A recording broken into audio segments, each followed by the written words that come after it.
Hello friends, मलीना ये 2000 की movie आज मैं आपको एक्सप्लेन करने वाला हूँ। एक छोटा लड़का एक औरत की प्यार में पड़ जाता है। इसके बाद क्या होता है, ये आज की मूवी की स्टोरी लाइन है। इस मूवी की स्टोरी लाइन तो सिंपल लगती है पर बहुत सारी चीजें रिवील करती है। सोसाइटी किस तरीके से लोगों को देखती है और स्पेशली औरतों को देखने का सोसाइटी का नजरिया, इसकी एक कंप्लीट इनसाइट मूवी देकर जाती है। मूवी स्टार्ट होती है और मूवी की सेटिंग हमें दिखाई जाती है। मूवी जो है ये इटली के एक शहर में चल रही है। हमारा मेन कैरेक्टर एक छोटा लड़का रिनेटो हमें दिखता है। इनकी कंट्री में वॉर का ऐलान हो चुका है पर आज उसे बाइसिकल मिली है तो ये बहुत खुश है। बाइसिकल लेकर ये बड़े बच्चों के पास चला जाता है। इन बड़े लड़कों का एक एक्सक्लूसिव गैंग है जिसने रेनेटो को भी शामिल होना है। इसी वजह से इसने साइकिल बाय की है क्योंकि इन सब के पास साइकिल है। रेनेटो जब साइकिल लेकर आता है तो इसके वो फ्रेंड्स बन जाते हैं। ये बात ही कर रहे होते हैं तभी वहां से मलीना आती है। ये सब लड़के बैठ जाते हैं और मलीना को देखने लग जाते हैं। रेने तो मलीना को पहली बार देखता है तभी उसे प्यार हो जाता है। मलीना एक बहुत ही ब्यूटीफुल औरत होती है और सब लोग इसके पीछे होते हैं।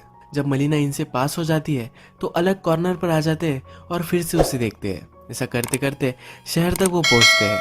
मलीना इन सब के एक टीचर की लड़की होती है। ये टीचर डेफ होता है तो मलीना को लेकर इनसे वो बहुत मजाक करते हैं। ये सब लड़के समुंदर के पास बैठकर अपने आप को मेजर कर रहे होते हैं। इसमें से एक लड़का ब्रैग करता हुआ कहता है, यह लड़का कहता है कि मलीना ने मुझे एक बार सिगरेट लाने के लिए बोला था। जब वहां गया तो उसने अपना रोब नीचे गिरा दिया। मैंने उसे पूरा नेकेड देखा है। इसी तरीके की स्टोरीज सब लोग मलीना के बारे में बना रहे। तो फिर इमेजिन करता है कि वो भी मलीना के घर के सामने है और मलीना ने उसे सिगरेट लाने के लिए बुलवाया है। उसके फ्रेंड ने जो स्टोरी कही थी यही स्टोरी अपने माइंड में वो रिक्रिएट करता है। अब रेनेतो को लगता है कि वो बड़ा हो चुका है। हाफ पैंट्स पहनना उसे जरा गलत लगता है तो अपनी फादर की पैंट लेता है और उसे अल्टर करवा कर लाता है। जब उसके फादर को पता चलता है तो बहुत ही चिढ़ जाते हैं, जैसे कुत्ते जैसा मारते हैं। ये अपने फादर को कहता है कि मुझे शर्म आती है। उसके फादर और वो फिर डील बनाते हैं। उस वक्त इटली में मुसोलिनी का राज था। इसके फादर कहते हैं कि जिस दिन मुसोलिनी मर जाएगा उस दिन मैं तुम्हें पैंट दिलवाऊंगा। रेनेतो भी इसके लिए मान जाता है। रेनेतो रात में जाकर मलीना के घर में एक होल बनाकर देखता है कि उसके घर में जल क्या रहा है। मलीना अपने घर में अकेली होती है। उसका हस्बैंड वॉर में चला गया होता है। रेनेतो जब बार्बर शॉप में जाता है तो मलीना के बारे में सब कुछ लोग बात कर रहे होते हैं। कहते हैं कि मलीना का कोई ना कोई तो होगा जो उसे हेल्प करता होगा। उसका हस्बैंड बाहर चला गया है तो उसका किसी के साथ अफेयर है। सिर्फ रूमर्स फैलाने का काम सब लोग करते हैं। मलीना बहुत अकेली होती है। अपने हस्बैंड का लेटर पढ़ती है, उसे बहुत बुरा लगता है। रेनेतो अब उस पर हमेशा स्पाई करने लग जाता है और सब कुछ देखता है। वो फिर से रात में होल से मलीना के घर में देखता है। मलीना म्यूजिक सुनकर डांस कर रही होती है।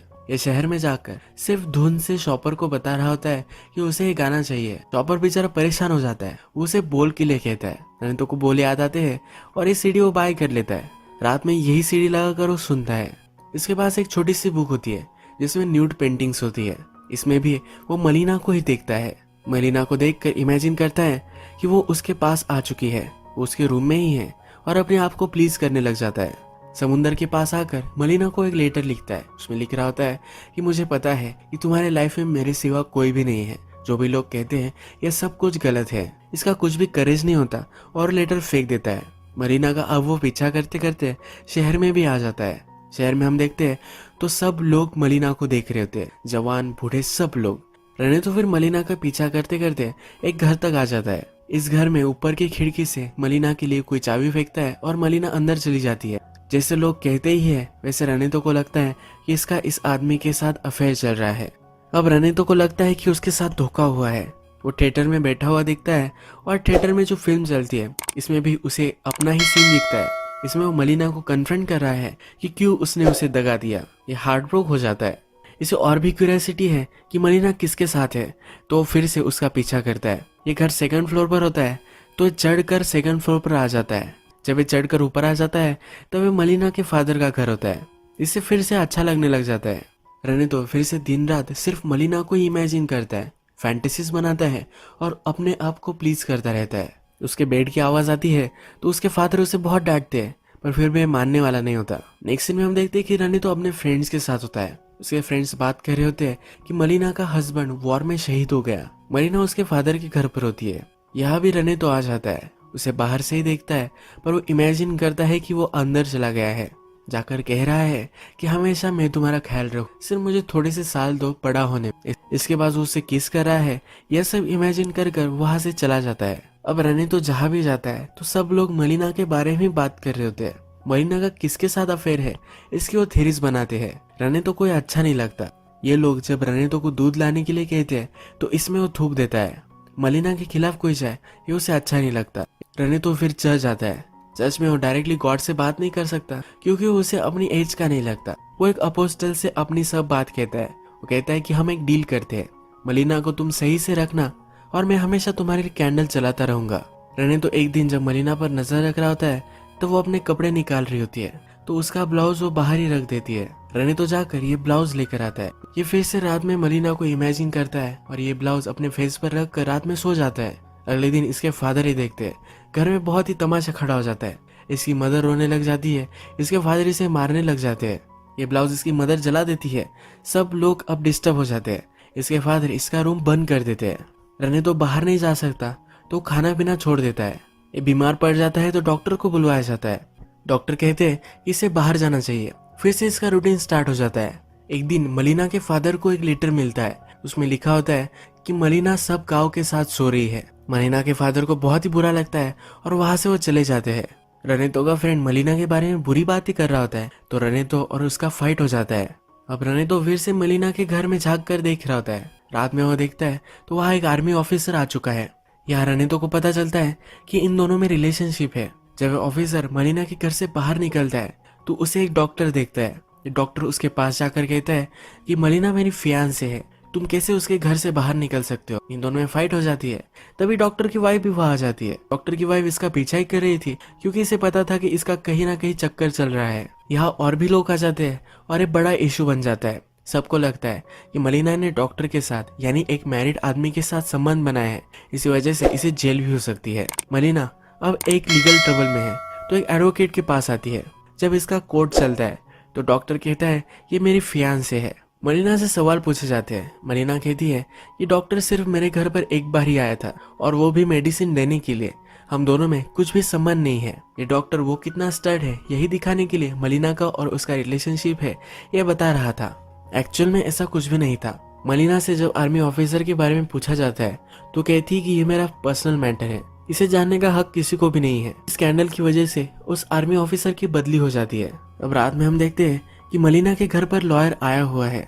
ये उसे टच करने की कोशिश करता है तो मलिना उसे पैसे दे देती है। वो कहती है कि इससे ज्यादा मैं तुम्हें कुछ भी नहीं दे सकती। लॉयर कहता है कि मेरी फीस तो इससे बहुत ही ज्यादा है। वो मलिना को जकड़ लेता है और उसके साथ इंटीमेट हो जाता है। ये सब रने तो देख रहा था। मलिना भी कुछ कर नहीं पाती। अब थोड़ा टाइम गुजर जाता है और रनेतो को बहुत ही डिप्रेसिंग लगता है। इस डॉक्टर को सब लोग लूजर समझते हैं। कोई भी लड़की इसके पास नहीं जाती क्योंकि वो स्टिंग करता है। ये मिडिल एज है फिर भी अपनी मदर के साथ ही रहता है। रने तो उस दिन के बाद मलिना के घर पर नजर रखने के लिए नहीं गया है। मलिना अब इस लॉयर से शादी करने वाली है। रने तो को सुनकर बहुत ही बुरा लगता है और मलिना को लेटर लिखता है कि उसके साथ तुम कैसे पूरी जिंदगी बिता सकती हो। उसकी टीचर उसके पास आती है और यही सवाल वो अपनी टीचर से भी पूछ लेता है। उसे लगता है कि वो मलिना ही है। ये यहाँ बहुत मार खाता है। रने तो अब डॉक्टर पर नजर रख रहा है। डॉक्टर जब अपनी मदर को कहता है कि वो मलिना से शादी करने वाला है तो उसकी मदर उसे बहुत मारती है। सबने अफवाह बनाई है कि मलिना सब लोगों के साथ सोती है, इसी वजह से उसकी मदर उसे बहुत मारती है। अब मूवी में मुसोलिनी मर चुका है तो रने तो नई पैंट मिल जाती है। मलिना लॉयर से शादी नहीं करना चाहती तो उसे वो मना कर देती है। इसके बाद मलिना की फाइनेंशियल सिचुएशन बहुत ही खराब हो जाती है। मलिना को उसके हस्बैंड की भी पेंशन अब मिल नहीं रही तो उसके खाने पीने का भी बहुत बड़ा प्रॉब्लम हो जाता है। उसकी बहुत बदनामी हो गई है तो अगर उसके पास पैसे भी होते हैं तब भी उसे कोई सब्जियां वगैरह नहीं देता। मलिना एक दूसरे आदमी से मिलती है और उससे वो ब्रेड लेती है। इसके बदले में यह भी इसके साथ इंटीमेट होना चाहता है। अब नेक्स्ट सीन में हम देखते हैं कि इनके शहर के ऊपर से प्लेन गुजरते हैं और बहुत बड़े बॉम्ब्स इन पर डाल देते हैं। इसमें मलिना के फादर मर जाते हैं। इस फ्यूनरल पर सब लोग उसे कहते हैं कि उसका सहारा बन सकते हैं पर इन सब को सिर्फ इसके साथ इंटीमेट ही होना होता है। रात में मलिना के पास खाना देने के लिए एक आदमी आता है। ये फिर से उस पर झपक पड़ता है। इस बार मलिना रेजिस्ट नहीं करती। अब नेक्स्ट सीन में हमें दिखता है कि मलिना ने पूरा मेकओवर कर लिया है। मलिना पैसे कमा सके इसलिए प्रोस्टिट्यूशन में चली जाती है। ये सब देखकर रनितो को बहुत ही बुरा लगता है। ये डिप्रेस्ड हो जाता है, कुछ भी खाना पीना नहीं कर रहा होता। सबको लगता है कि भूत ने इसे पछाड़ लिया है। इस पर सब ट्रीटमेंट होती है।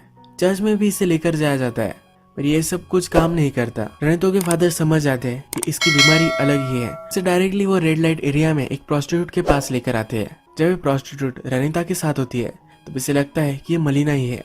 वो मलिना को ही इमेजिन करता है। अब थोड़े दिन गुजर जाते हैं। इटली वॉर में जीत चुकी है और वहाँ जश्न मनाया जा रहा है। मलिना प्रोस्टिट्यूशन करने लग गई है तो गांव की सब औरतें अब उस पर बहुत ही चिड़ी हुई है। अब सब वाइफ डिसाइड करती है कि वो मलिना को शहर से बाहर निकाल देगी। उसे बहुत मारते हैं। मलिना भी वहां से निकल जाती है। रनी तो मलिना को जाते हुए देखता है। थोड़े दिनों बाद मलिना का हस्बैंड गांव में आ जाता है। ये मरा नहीं था, इसका हाथ टूट गया था और सबको लगा था कि ये मर चुका है। ये गांव में आता है पर इससे कोई बात नहीं कर रहा था। जब अपने घर पर पहुंचता है तो वहाँ इमिग्रेंट्स रह रहे होते हैं। ये फिर आर्मी के ऑफिस में आ जाता है। यहाँ उसे बताया जाता है कि मलिना प्रोस्टिट्यूट बन चुकी है। इसे बहुत ही दुख होता है। ये नीचे आकर अपने कुछ फ्रेंड से बात करता है, मलिना के बारे में पूछता है। ये सब कहते हैं कि किसी रेड लाइट एरिया में होगी। ये इसकी इंसल्ट करते हैं। हस्बैंड और उनकी फाइट हो जाती है पर हस्बैंड ही गिर जाता है। उसका हाथ टूटा हुआ है तो उठ नहीं सकता। रहने तो भी उसका पीछा करते करते ये सब देख रहा होता है तो उसे वो सहारा देता है। रात में हस्बैंड अपने घर पर होता है तो उन्होंने तो चुपके से जाकर उसे चिट्ठी देकर आता है। वहां से वो भाग जाता है। इस चिट्ठी में लिखा होता है कि तुम्हें जो भी सब लोग कह रहे हैं ये सब कुछ गलत है। सब बुरी चीजें लोग मलिना के बारे में कहते हैं पर मुझे पता है कि वो हमेशा तुमसे ही प्यार करती थी। उसने जो सब चीजें की उसने सिर्फ अपना गुजारा करने के लिए की। रानतो को पता है कि मलिना कहाँ गई है तो उसकी लोकेशन वो बता देता है। हस्बैंड भी मलिना को लेने के लिए चला जाता है। थोड़े दिनों बाद मलिना और उसका हस्बैंड गांव में वापस आ जाते हैं। सब लोग इन्हें देखने लग जाते हैं पर इन्हें कुछ फर्क नहीं पड़ता। नेक्स्ट दिन मलिना सब्जी लेने के लिए आती है। यहाँ सब लोग बात कर रहे होते हैं। फिर से वापस आना यह बहुत ही करेजियस था। मलिना को कुछ लोग सिंपथाइज करने लग जाते हैं। उसने इतना सब कुछ झेला है तो उन्हें बुरा लगता है। मलिना का हस्बैंड अब उसके साथ है, उसे प्रोटेक्ट कर सकता है। इसी वजह से उसे फिर से अब सब लोग रिस्पेक्ट देने लग जाते हैं। मलिना घर वापस जा रही होती है तब उसकी सब्जियां नीचे गिर जाती है। रनी तो उसके पास जाता है और ये सब उठाने में उसे मदद करता है। जाते जाते उसे कहता है कि अब तुम्हारी लाइफ के लिए गुड लक। मलिना भी स्माइल देती है और रनी तो वहां से चला जाता है। रनी तो कहता है कि अब मैं वहां से भाग गया। मेरी इनोसेंस से, मेरी पुरानी लाइफ से मैं भागता ही चला गया। उसके बाद मैं बहुत सारी लड़कियों के साथ रहा हूँ। वो हमेशा मुझसे पूछती थी क्या तुम मुझे याद रखोगे, पर हमेशा सिर्फ मैंने मलिना को ही याद रखा है। यही ये मूवी एंड हो जाती है। अगर हम इस मूवी में देखें तो मलिना का हस्बैंड चला गया तो सोसाइटी सब उसके खिलाफ हो गई। उसके पीछे रूमर्स बना लग गई। वो एक औरत है तो सिर्फ उसे ऑब्जेक्टिफाई करने लग गए। मलिना उनकी सेक्सुअल डिजायर्स कंप्लीट करने का सिर्फ एक जरिया था। रनी तो भी मलिना से अट्रैक्टेड था और फर्स्टली उसे ऑब्जेक्टिफाई कर रहा था। पर वो जब मलिना को दिन रात देखने लग गया तो उसे पता चला कि मलिना की लाइफ में चल क्या रहा है, वो क्या कर रही है, उसके साथ क्या हो रहा है, उसकी हालत कैसे है और ये उसे कैसे शेप कर रहे हैं। ये सब वो देखने लग गया। उसे सोसाइटी पर गुस्सा आने लग गया। किसी की भी लाइफ में क्या चल रहा है ये कभी हम जान नहीं सकते। उसके बारे में रूमर करना कितना गलत है ये मूवी हमें बताती है। मलिना को सब लोग जो समझते थे बाद में मलिना वही बन गई। उसके बाद भी सब लोगों ने उसे मार मार कर गांव से बाहर निकाल दिया। मैं तो समझ गया था कि वो सचमुच में अगर मलिना से प्यार करता है तो मलिना को उसे जाने देना चाहिए। इसीलिए मलिना का हस्बैंड वापस आया तो मलिना के बारे में सब कुछ सच उसने उसे बता दिया। आज का वीडियो हम यही खत्म करते हैं। अगर आपको वीडियो अच्छा लगा तो प्लीज वीडियो को लाइक कर दीजिएगा। बहुत सारी ऐसी मूवीज लेकर आता रहता हूँ तो प्लीज चैनल को सब्सक्राइब कर दीजिए और बेल नोटिफिकेशन आइकन दबाने में मत भूलिए। हम फिर से मिलेंगे और एक नई मूवी के साथ। तब के लिए थैंक यू और आप अपने आप का ख्याल रखिए।